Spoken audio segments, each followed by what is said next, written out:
अप्रैल 2027 से income tax return भरना लोगों के लिए काफी आसान होने वाला है। नए सिस्टम के तहत आईटीआर फॉर्म पहले से भरा हुआ मिलेगा, जिसमें आपकी सैलरी, बैंक ब्याज, निवेश और टैक्स से जुड़ी जानकारी शामिल होगी। अगर आपको लगे कि सारी डिटेल सही है तो बस एक क्लिक में रिटर्न सबमिट कर सकेंगे, और अगर कुछ गलत लगे तो उसमें बदलाव करने का ऑप्शन भी रहेगा। ये सुविधा नए इनकम टैक्स कानून यानी कि न्यू इनकम टैक्स एक्ट 2026 के तहत लाई जा रही है, जो 1 अप्रैल 2026 से लागू होगा और वित्त वर्ष 2026-27 के आय पर भरे जाने वाले आईटीआर यानी साल 2027 के रिटर्न में सिस्टम दिखेगा। इसी के साथ नए कानून में क्रिप्टो निवेश करने वालों के लिए भी बड़ा बदलाव किया गया है। साल 2027 से आईटीआर में क्रिप्टो करेंसी रखने की जानकारी देना अनिवार्य होगा।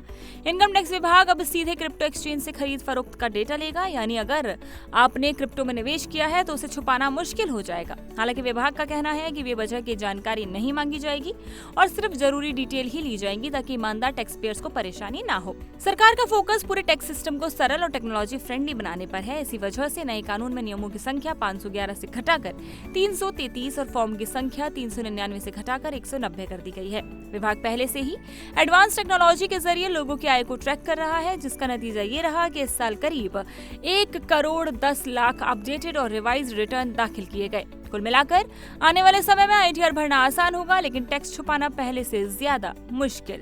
तो ये थी अभी की जानकारी। ऐसी तमाम अपडेट्स लाते रहेंगे, जुड़े रहिए इंडिया टीवी के साथ।